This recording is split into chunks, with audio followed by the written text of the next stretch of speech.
Відпрацювала повний робочий день, побігла після роботи за дитиною в школу або в садочок, купила продуктів, нагодувала, уроки перевірила, впала спати ледь жива і наступного дня все спочатку. Це ще якщо з дитиною все нормально, не захворіла, тому що якщо треба лікарняний, з винуватим виглядом ідеш до керівника, просиш, аби відпустили на кілька днів. Це, на жаль, дуже розповсюджений сценарій для українських жінок. І, звісно, що в такому форматі говорити про баланс робочого, професійного та особистого життя не доводиться. Що із цим робити? Які законодавчі зміни потрібні, аби змінити порядок речей? І до чого тут євроінтеграція України? Про це ми говоримо у розмові про гендерну рівність із Мариною Бардіною, очільницею підкомітету Верховної Ради з питань дотримання Україною міжнародних зобов'язань у сфері захисту прав людини та гендерної політики. Пані Марино, я вас вітаю. Доброго дня. Давайте спочатку визначимося із термінологією. Коли ми говоримо про баланс особистого та професійного життя, не в такій, знаєте, кухонній розмові, не в побутовій філософії, а конкретно як поняття для парламенту, для внесення законодавчих змін, то що ми маємо на увазі? Ну, насправді, я би навпаки говорила, по-перше, в тій термінології, про яку ви згадали, тому що це доступніше для населення, це зрозуміліше, і від цього ми відштовхуємося вже в парламенті. Так, у нас сьогодні є кодекс законів про працю, де прописані норми, власне, як жінка чи чоловік може суміщати материнство, батьківство з роботою. Але, по-перше, треба говорити от в такому побутовому стилі, тому що все те, з чого ви сьогодні почали програму, без допомоги чоловіка, це реально можна впасти з ніг. І нам, по-перше, треба змінювати взагалі підхід суспільний, закликати чоловіків, розподіляти, брати на себе ці домашні обов'язки, брати на себе відповідальність не лише погратися з дитиною, а і доглядати за нею. Там, якщо це немовля, то замінювати підгузок, якщо це доросла дитина, то сидіти з нею, вчити уроки і так далі. Тому всі зміни в парламенті, вони залежать від суспільства, від поглядів суспільства і від депутатів, які натискають зелену кнопку, щоб те чи інше рішення було прийнято. Ну, тут я взагалі думаю, що коли ми говоримо про участь чоловіка, то нам треба відходити від дієслова «допомагати». Так? Чоловік має брати на себе просто частину відповідальності, ділити із жінкою відповідальність за їхню спільну дитину, за їхній спільний побут, тому що допомога – це хочу допомагати, не хочу допомагати. Я тут вас 100% підтримую, я навіть скажу, що чоловіки мають забути фразу «чим тобі допомогти, кохана?». Тому мені допомогти не треба, допоможи собі, це твій побут, це твоя дитина і так далі. Ви абсолютно права. Так, але коли ми говоримо про парламент, про людей, які натискають зелені кнопки, то тут же важливо ще, як в самому парламенті робота побудована. Ви депутатка, ви матір, і ви, відповідно, поєднуєте свої обов'язки як матері і обов'язки як народної депутатки. Наскільки парламент привітне місце для жінок, які ще й мають обов'язки із турботи за дитиною? Знаєте, є в нас депутат, не називатиму його прізвище, але свого часу він сказав, що навряд чи ми будемо рухатися щодо до питання відкриття дитячої кімнати в парламенті, тому що енергетично це максимально негативне місце. І може я десь цю думку поділяю про енергетично негативне місце, але з іншого боку, є життя. І ми так само люди, не дивлячись на те, що ми працюємо в парламенті, здавалося б, наше життя має складатися винятково з роботи, тому що це відповідальна робота. Хоча так само відповідальна робота медика, вчителя і так далі. Тому я вболіваю дуже за те, щоб дитяча кімната в парламенті була. Вона в нас є в комітетах для діток від 3 років, тобто немає для немовлят взагалі ніякого місця. Якщо жінка народжує дитину під час каденції, то вона має обирати. Або вона йде в відпустку по догляду за дитиною, або вона працює, і тоді невідомо, як облаштувати побут немовляти. Хоча я хочу сказати, що люди нас коли обирали, то, напевно, вони все-таки очікували, що ми будемо працювати, голосувати, приймати рішення, а не йти в декретні відпустки. Не хочу зараз нікого там зі своїх колежанок коментувати, тому що це в першу чергу право жінки, право матері обирати, як вона це вирішує для себе. Але, звичайно, робоче місце, чи це парламент, чи це лікарня, чи школа, офіс якогось підприємництва, компанії, вони мають бути облаштовані так, щоб жінка мала право вибору. Тому що думати собі, що, о Боже, в мене зараз закінчиться там мій оплачуваний декрет, цей в зв'язку з вагітністю і пологами, і що мені далі робити, як мені це все організувати. Я в такій самій ситуації була, я прекрасно розумію мам, І мені би хотілося, щоб жінці не доводилося переживати цей стрес, як їй взагалі влаштувати життя робоче своє, професійне, в поєднанні з материнством. І я постійно зараз ще думаю про тих жінок, які вимушено емігрували через повномасштабне вторгнення, як нам їх повертати, як потім людям працювати, зважаючи на те, що економіку доведеться досить швидко і потужно піднімати, і потрібні люди, які можуть і будуть працювати. Та? І потрібно так само підтримувати дітонародження, тому що демографічна ситуація не найкраща в країні. І це все залежатиме, звичайно, від зручностей для жінки, працювати, тобто отримувати економічну винагороду, і Б, мати можливість народжувати і розуміти, що робити з дитиною з точки зору побуту. Не у всіх є бабусі, дідусі, які можуть допомагати. Не у всіх є можливості мати няню, винаймати людину, яка би допомагала. Є в нас програма муніципальної няні, але вона настільки якось, про неї ніхто не говорить, я сама до кінця не розумію механізму, як це працює. Тому треба максимально, я думаю, державі сьогодні ставити наголос на материнство, батьківство, щоб ми розуміли, Україна перемагає, які наші наступні кроки. Наші наступні кроки – підняти економіку, повернути людей і, відповідно, народжуваність піднімати в країні. Якщо ми хочемо бути сильною, процвітаючою країною Європейського Союзу. Мені здається, що це от ті кити, на яких має будуватися майбутня політика України.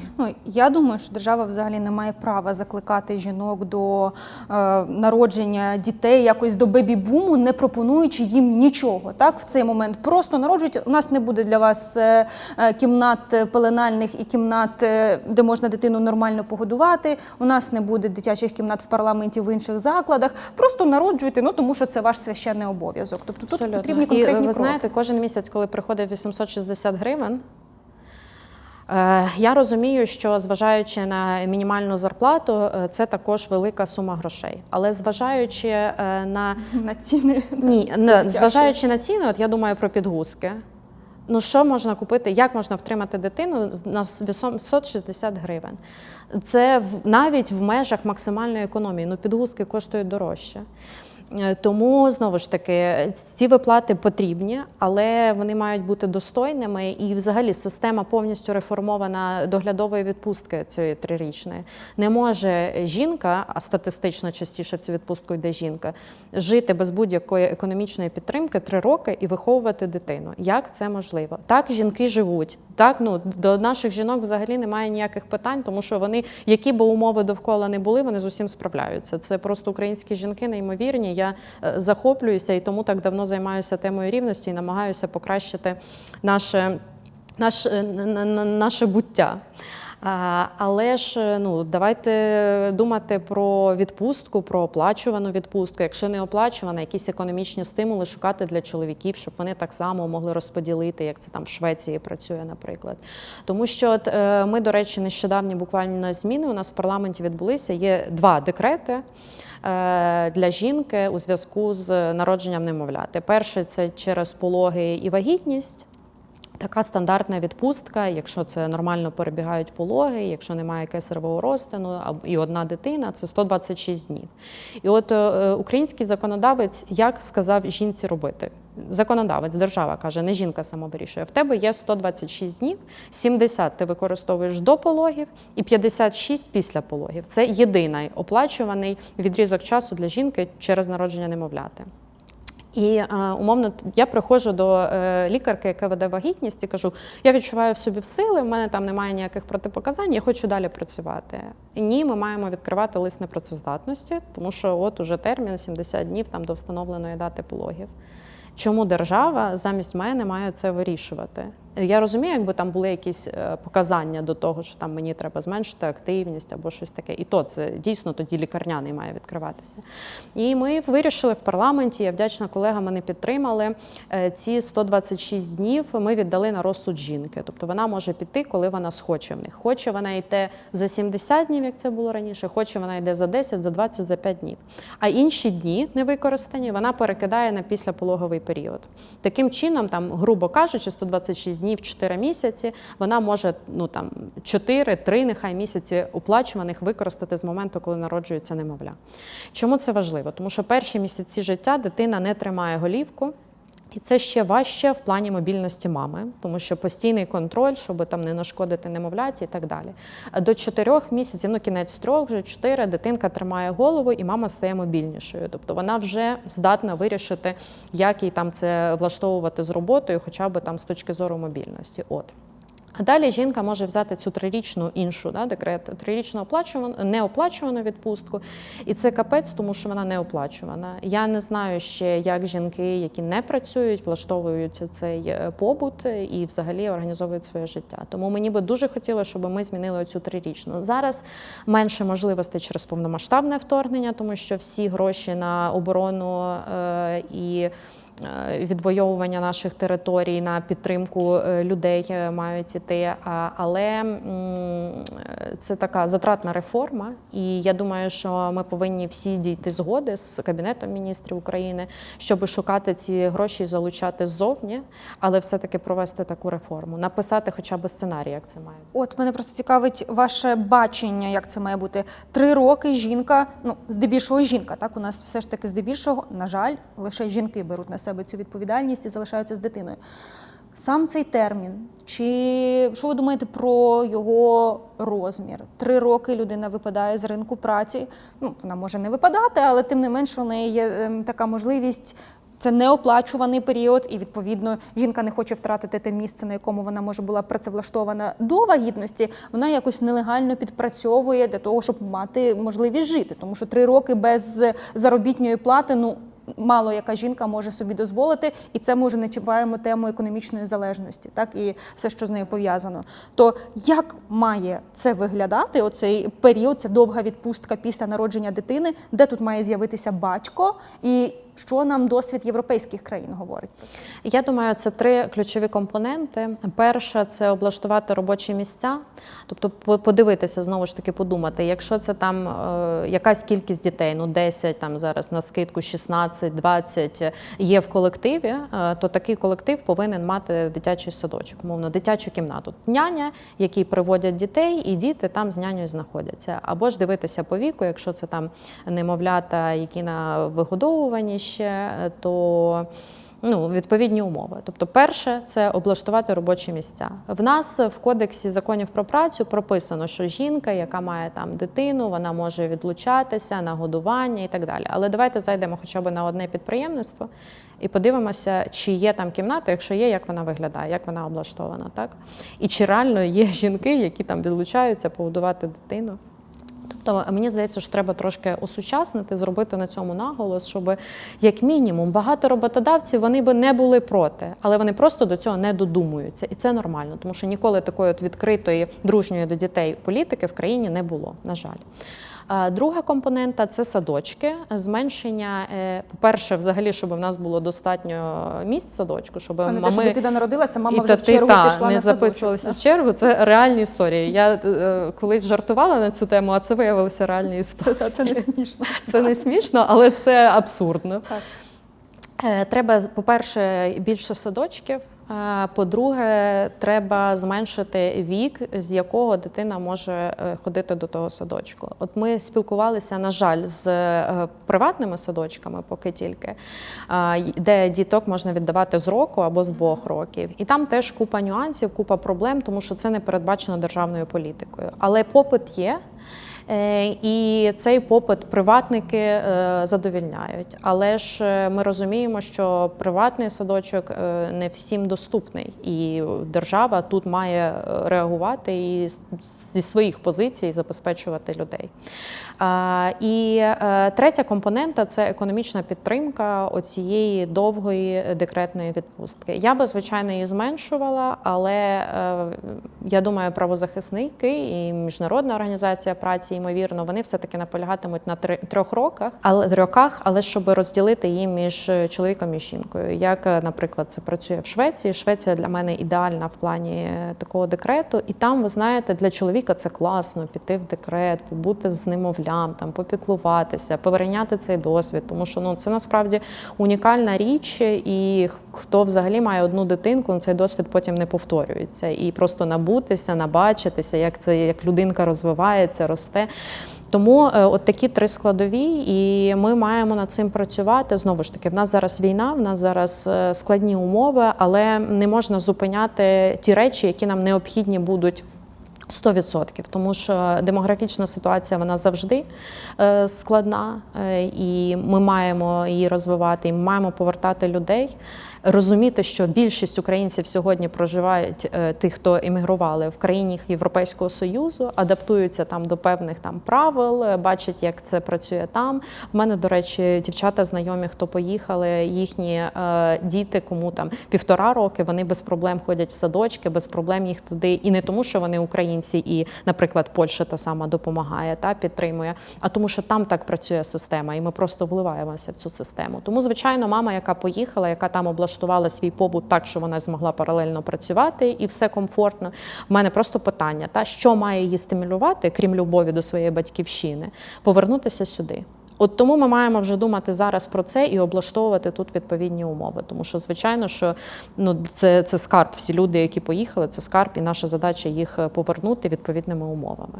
У Євросоюзі є ціла директива, яка присвячена балансу професійного та особистого життя. Україна на шляху її імплементації, але ще поки на шляху. Є питання до відпустки для людей, які усиновлюють дитинку, щоб там і чоловік, і жінка могли брати. Є питання недискримінації людей, які беруть відпустки через те, що якісь питання з дітьми виникають. Який план дій парламенту щодо подальшої імплементації цієї директиви? Що ви плануєте зробити? І як ми, як українці, які отримують ці правила гри від парламенту, це відчуємо? Знову ж таки, тут є декілька речей, які треба розуміти. Будь-які зміни в парламенті, вони відбуваються з світогляду депутатів. І я неодноразово зіштовхувалася з тим, коли ми подаємо хороший законопроект з точки зору прав людини, але в парламенті є депутати, які, знову ж, зі свого життєвого досвіду або з якихось переконань не підтримують. Згадайте, як Стамбулка голосувалася. Так. Хороший, я хотіла інший приклад навести з іншим законопроектом, але Стамбульська конвенція, в нас ми на другий день прокинулися, і в нас почалися одностатеві шлюби. Ні, звичайно, що це права всіх людей мають бути реалізованими в нашій країні, але ми також виходимо зі свого бекграунду, зі своєї історії, з Російської Федерації, яка свою пропаганду роками на нас накидує. І маємо крок за кроком правильні речі реалізувати. Я не виключаю, що в нас там колись може бути і цивільне партнерство, і це знову ж таки правильно з точки зору дотримання прав людини. Але тоді, коли в парламенті кричали, що після ратифікації Стамбульської конвенції в нас на другий день будуть одностатеві шлюби, камон, давайте просто думати логічно. Я думаю, життя цієї країни стало щасливішим, якби воно так і сталося, що частина суспільства нарешті отримала б свої права законні, але не так працює Стамбульська конвенція. Звісно, що є певні думки в парламенті, які унеможливлюють навіть цивільні партнерства сьогодні. З іншого боку, ми отримали статус кандидата на членство в Європейському Союзі, і Стамбульська конвенція тут зіграла свою вагому роль, тому що, знову ж таки, в усьому світі на неї реагують однаково. Там Туреччина взагалі її денонсувала свого часу, тобто вийшла з неї. Але це є певні індикатори для членів Європейського Союзу, для керівників органів Європейського Союзу. І для них, звичайно, це був зелений позитивний сигнал, що Україна її ратифікувала. Так от щодо директиви професійне особисте, що нам ще треба зробити? Нам треба, по-перше, знову ж таки, мати підтримку в парламенті. По-друге, нам треба розуміти наші економічні спроможності. По-третє, мати відповідну інфраструктуру. Тому що ми з вами зараз говоримо, собі тримаючи в голові родину, де здорова дитина. Родину, давайте візьмемо, яка потребує безбар'єрного пересування для своєї дитини, або це інші орфанні захворювання. І як там взагалі жінка або чоловік, які мають ще піклуватися про здоров'я своєї дитини, і це додатковий побут і додатковий час, як вони можуть влаштувати своє економічне життя, поєднати з батьківством чи материнством. Тобто, якщо ми вийдемо на вулицю, ми не бачимо людей з інвалідністю, наприклад, на кріслах колісних, але ми їх не бачимо не через те, що їх немає, а через те, що в нас немає інфраструктури для їхньої життєдіяльності. І я, до речі, в Польщі бачила оцю інклюзивність, і дуже багато дітей на кріслах колісних. І мені настільки це, знаєте, болісно, що в нас в Україні немає таких можливостей. Знову ж таки, є директиви, є класно, правильно виписані речі, але щоб їх імплементувати в Україні, ми маємо рухатися абсолютно нормальним розвитком. Ми повинні всі усвідомлювати, що країна ЄС, Україна – це країна, де комфортно кожній людині, де права кожної людини захищені. У нас є темношкірий депутат Жан Беленюк, і він просто неймовірна людина з точки зору досягнень у спорті. Але скільки він дискримінації пережив в Україні, вже навіть будучи чемпіоном, він десь біля метро мав там якісь непорозуміння з іншими громадянами. Допоки кожен українець і українка не усвідомлять того, що кожна людина унікальна, кожна людина має право таке саме, як і я. Зараз ми не кажемо там про чесні суди, про відсутність корупції і так далі. Ми кажемо про звичайне людське ставлення, про звичайну можливість для людини, яка має інвалідність, жити в Україні і відчувати комфорт. Тому ми маємо розуміти, що директива в першу чергу про це, про створення, забезпечення робочого місця нормальними умовами, щоб жінка, чоловік могли прийти на роботу з немовлям, і всі не дивилися круглими очима на них, і всі не шушукалися за спиною. Якщо це там прийшов чоловік, о Боже, яка в нього жінка, що він з дитиною ходить, щось таке, знаєте. Тому я і почала про того, що наша розмова з вами сьогодні не вийде винятково професійною, бо багато треба ще говорити на побутовому рівні. Тому що депутати, урядовці – це люди, які є частиною нашого суспільства. Вони з нього вийшли, вони читали ті самі книжки, дивилися ті самі фільми часто, і вони там сформувалися певним чином, з певним світоглядом. Якщо в суспільстві є частина, яка там за так звані традиційні цінності виступає, незрозуміло, що під ними розуміючи, то, звісно ж, в парламенті теж буде частина депутатів, які таку думку мають. В цій директиві, зокрема, йдеться про недопущення дискримінації людей, жінок, чоловіків, які потребують відпустки із догляду за дитиною, або там треба їм піти і якісь там свої батьківські саме зобов'язання виконувати. Ми знаємо, як це на практиці відбувається часто в колективах. Захворіла дитина, ти оцим тремтячим голосом телефонуєш до керівника або керівниці, кажеш, я сьогодні не можу вийти, тому що там 37,8 у дитини. Причому це жінка часто робить, чоловік скоріше за все піде на роботу, а жінка залишиться з дитиною. І там починається, що замість Маші, Ксюші, Даші сьогодні хтось має інший працювати. Це в якійсь етичній площині питання лежить. Але що можна зробити для уникнення, для зменшення цієї дискримінації? Дивіться, можна всіх штрафувати умовно, да?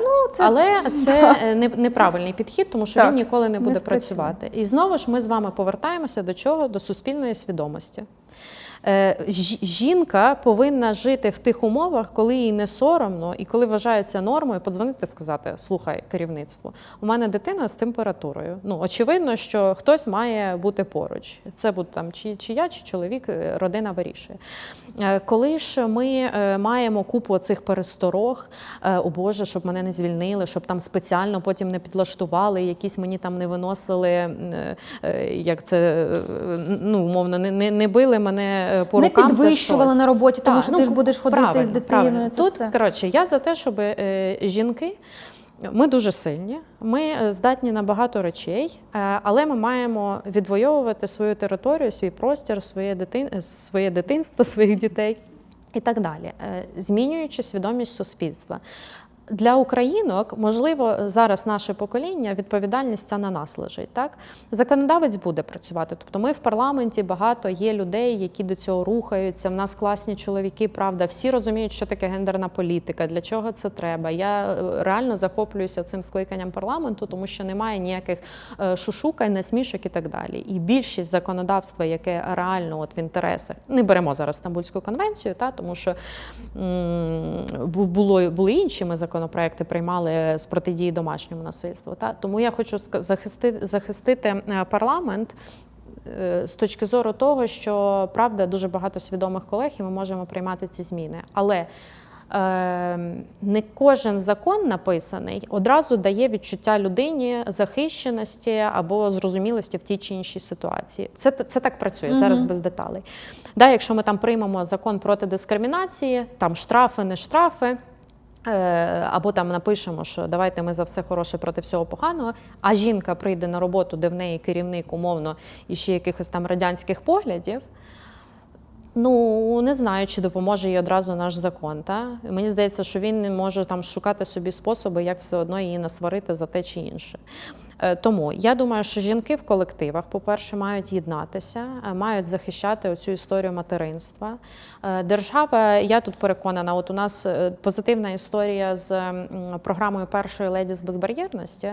Це дуже правильно, що вона до моменту повномасштабного вторгнення винесла це на такий максимально високий рівень. І зараз, тому що ми розуміємо, що люди з війни повертаються і потребують цієї безбар'єрності. Ми не можемо людині, яка нас захищала чи на передовій і повернулася там без кінцівок, ми не можемо йому пояснити, чому ти на кріслі колісному, якщо ти ще не протезований, не можеш пересуватися містом. Чому у нас всюди бордюри? Та? Я зараз не кажу про дитячі коляски, тому що це взагалі капець. Ну, я не знаю, у нас жінки всі мають підготуватися до вагітності, накачати руки, щоб носити коляски. От, на жаль, та?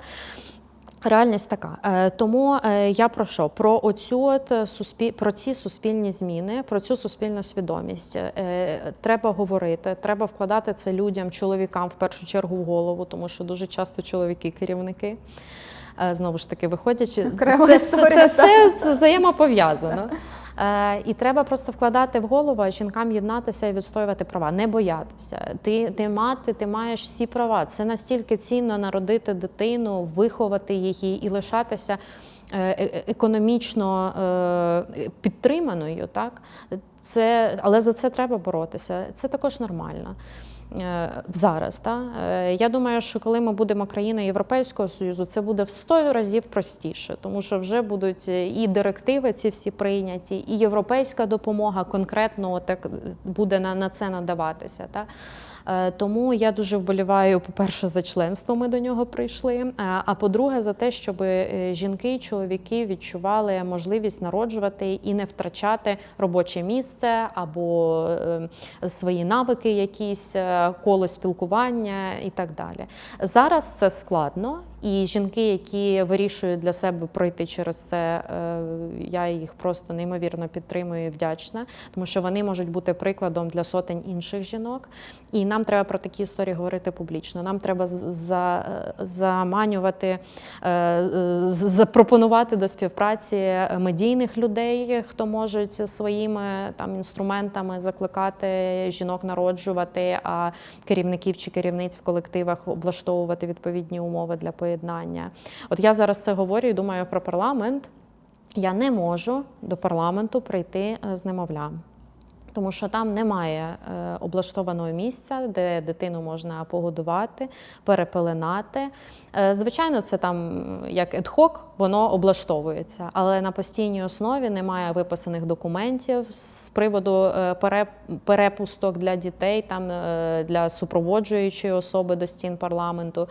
Це все не працює в режимі інституційному, це все працює в режимі там. Кожен раз ми пишемо лист, прошу допустити, і там вже розглядає керівництво, та, чи допустити, чи не допустити. А це має бути апріорі документ, що якщо там депутат, депутатка або інший співробітник будь-який парламенту приходить з немовлям, то повинен бути допущено. Наприклад, якщо це мама, нехай немає там спеціального місця, але мама прийшла з дитиною, і вона в кабінеті може її посадити, зайняти чимось і так далі. Це її право. Це так може бути і має бути. Ми ж розуміємо, чому так це в парламенті, тому що у нинішньому скликанні рекордна кількість жінок, і це лише 20%. Так? Тобто жінки просто не були представлені в парламенті, відповідно їхні специфічні потреби не були зрозумілими там. Так? Тому що чоловіки рідше з цим стикалися, це теж дуже довга історія, чому так сталося, чому чоловіки не розуміють, що потрібна дитяча кімната. Але тим не менше, просто хто є законодавцем, той і під себе, і підлаштовує, виходячи із свого бачення світу, так його облаштовує. Тут ще й цікаво, що в європейських країнах люди, які залучені до виховання дитини, мають право на певні привілеї, на певну допомогу від держави. Це не обмежується чоловіком і жінкою. Це може бути старший брат, тітка, тому що різні є конфігурації в родинах. І тому, наскільки я розумію, було б круто, якби в парламенті було прописано там людина, яка бере участь. Так не байдуже, хто це бабуся, найкраща подруга, тому що ми живемо разом, так сталося. І чи є надія, що отака зміна буде в нас? Ну, вона така має бути, звичайно. Ви абсолютно права, що сім'ї різні. Навіть коли це повна сім'я, з дитиною може допомагати якась інша людина. І вона може взяти відпустку для того, щоб щоб ми фокусуємося на дитині, а все довкола, що комфортно для мами, воно має бути допустимим. Давайте уявимо якесь підприємство, якийсь завод, який ще там з Радянського Союзу, з тих часів працює, які там колективи і так далі. І я уявляю жінку, яка там працює і народжує. Ну, вона точно не піде з дитиною на той завод. На жаль, або давайте уявимо вищі навчальні заклади, де дівчата народжують, і як суміщати це з парами. Не кажемо зараз про онлайн-освіту. Ще теж можуть народжувати, професорки можуть народжувати. Ну, от була історія не так давно з якимось Львівським університетом, де дівчина прийшла на пару з немовлям, і її попросили вийти з аудиторії. Хоча немовля поводилося тихо. З одного боку, дайте нам нових людей, які будуть розбудовувати цю країну, будуть платити податки, будуть народжувати, тому що нових людей народжувати. А з іншої сторони, коли ось я вам даю людину, ні, ти нам заважаєш, будь ласка, вийди. Давай ти десь виростеш, вона буде класною, і ти нам її віддаш. І ви знаєте, я в цьому нікого не засуджую, тому що спеціально якоїсь політики не було зроблено в нашій державі по відношенню до дружнього до дітей суспільства. От не так давно ми з вами перед програмою згадували історію одного з магазинів, де жінці заборонили годувати в переодягальні. Ну, це для мене така теж дикість абсолютно. Жінка, де їй зручно, там вона сіла, груди дала і погодувала. А не вона ще буде думати, куди їй бігти з дитиною, яка, можливо, плаче, бо хоче їсти, де їй правильно сісти, щоб нікому не заважати. Так, камон. Вона народила дитину для нашої країни, для того, щоб це там був якийсь новий спеціаліст, життя і так далі. Це навряд чи в статуті цієї компанії було написано не допускати жінок з дітьми для годування у примірочних. Так? Тобто це особисте рішення того менеджера, який був на місці. Коли ми говоримо про майбутнє, в якому ми віримо в нашу перемогу, але ми розуміємо, що ціна буде надзвичайно висока за неї заплачена. І в контексті нашої розмови ми розуміємо, що збільшиться кількість доглядової праці. Повернуться люди, які на війні отримають інвалідність, і їм потрібна буде допомога. Повернуться жінки теж в різних обставинах. Але статистика показує, що більшість доглядової роботи виконують знову ж таки жінки. І не тільки в Україні. Це, на жаль, загальносвітова практика. Більшість неоплачуваної домашньої роботи лягає на жінок. Більшість доглядової праці лягає на жінок. Наприклад, якщо чоловік гине на фронті, його літні батьки можуть стати людьми, які будуть потребувати допомоги саме вдови, яка залишилася. Як тут допомогти жінкам? Що може зробити законодавець для того, аби це додаткове навантаження, яке на них з'явиться, було якось чи розподілене, чи хоча б чимось компенсоване? Ви знаєте, в моєму оточенні багато молодих вдов, які з дітьми 2 роки, 1 рік. І я от завжди думаю про цих дівчат. Як їм, по-перше, вижити, по-друге, як їм потім влаштувати своє життя з точки зору, от в мене дитина, і мені треба працювати, тому що, наприклад, це там раніше був чоловік. В нас є, слава Богу, підтримка військових, виплати, але ж ми розуміємо, що це все не повертає батька, брата, сина, дочку в родину. І тут держава повинна продовжувати ці соціальні виплати, але соціальні виплати – це теж така історія. Мені комфортніше, коли я знаю, що я ось тут можу піти, відпрацювати, зробити роботу, отримати зарплату, а не чекати тих 860 гривень, які мені в місяць виплачують. Але тут нічого знову нового. Тут оця можливість для дівчат поєднувати роботу з материнством. І це ще за умови, роботодавець не має від жінки, яка з маленькою дитиною, очікувати якогось максимуму в роботі. І до цього треба з розумінням ставитися. Якщо вона раніше працювала 24/7 з малою дитиною, вона повинна мати дозвіл від роботодавця не працювати 24/7, тому що в неї є немовля, і треба організувати, або там старша дитина, організувати цей побут.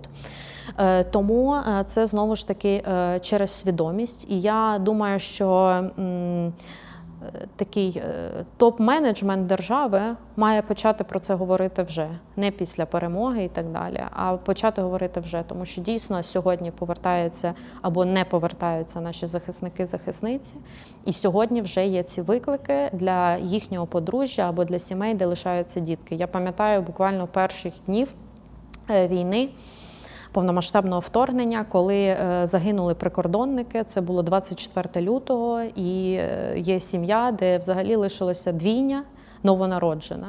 Так, мій друг і колега знімав про них сюжет, про цю жінку, дружину прикордонника, і він навіть не побачив дітей, тому що вони народилися, коли він вже загинув. Розумієте? І в яких умовах ця жінка, що їй робити? Так, вона отримає допомогу від держави через те, що її чоловік загинув. Сьогодні всі витрати, бюджет, ви бачили, буквально не так давно був проголосований, перерозподілено все на оборону, на захист, тому що ми маємо вистояти, ми маємо перемогти, відбудовувати країну.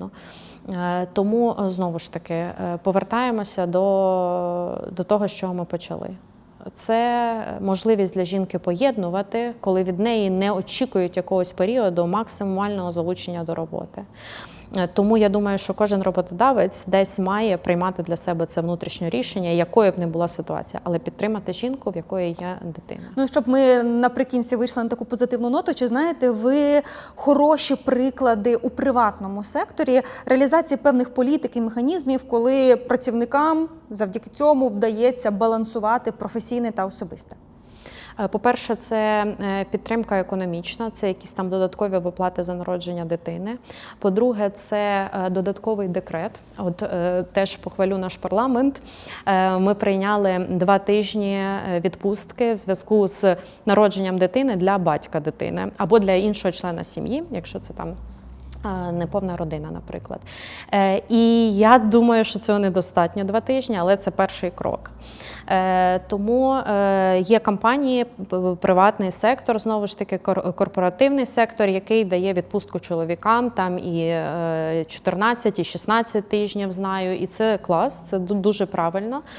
Класно було б, якби була паралельно з жіночою така відпустка. Є ті, які облаштовують оці кімнати дитячі, це теж дуже позитивна історія. І на позитивній ноті, щоб завершити, я хочу сказати, що от в парламенті є ж ця кімната, тобто якісь кроки були зроблені, і вона відкривалася теж жіночим колективом. І в нас є жіночий колектив. Ми багато дуже зробили за свою каденцію для підтримки прав жінок, тому треба єднатися жінкам. Ніхто, крім жінок, не має такого досвіду. Ніхто не розуміє, крім нас, що нам потрібно і як це облаштувати. Тому треба просто брати і робити. І кожен на своєму рівні це підтримує. От моя колежанка, вона сьогодні виконуюча обов'язки міста Полтави, єдина жінка, керівниця такого обласного центру. Так. І вона говорить про те, що мій син після школи приходить на роботу. А син мого колеги, дочка після роботи приходить на роботу. Що робити дітям? Ми їх забавляємо, але я хочу організувати. І сьогодні ми шукаємо можливості наших міжнародних партнерів, які займаються цим, щоб дійсно в Полтавській міській раді мати таку спеціальну кімнату, де можна залишити дітей. Знову ж таки, якщо є попит, повинна бути пропозиція. Тому я закликаю всіх жінок шукати ці можливості. Хто в себе на робочому місці хоче облаштувати. Є прекрасний ЮНІСЕФ, є ООН «Жінки», є фонд народонаселення. З усіма треба комунікувати і знаходити ці можливості. Тому що я бачу, що сьогодні все більше і більше людей задумуються над цим і хочуть підтримувати материнство, батьківство, хочуть підтримувати дітонародження. А відповідно і все те, що для цього необхідно. І знову ж таки, я всім жінкам Хочу сказати, що народження дітей – це складно, ті, хто проходили через це знають. Але не потрібно забувати про себе, потрібно продовжувати знаходитися в комфортному для себе місці і облаштовувати життя комфортним для себе шляхом. Перш за все, тому що ви в себе одна, і так як ви цінуєте себе, ніхто цінувати не буде. Але не забувати про немовля, не забувати про роботу і все це якось влаштовувати. Це все можливо, так складно часами легше, але всі складнощі в нашому житті тимчасові. Тому треба просто брати і це робити. І вірити в себе, тому що кожна жінка здатна з цим справитися. Якщо жінка народила дитину, то з усім іншим вона може справитися. Ну, тут добре, якщо ще держава і вся інфраструктура, і міська, і загальнонаціональна абсолютно. з нею поруч, і їй допомагає на цьому шляху. І я переконана, що наша євроінтеграція лише посилить оці намагання держави зробити материнство, зробити батьківство максимально комфортним, наскільки це може бути. Я вам вдячна, що ви сьогодні нам приділили час. Це була народна депутатка Маріна Бардіна. Дякую вам. Дякую вам.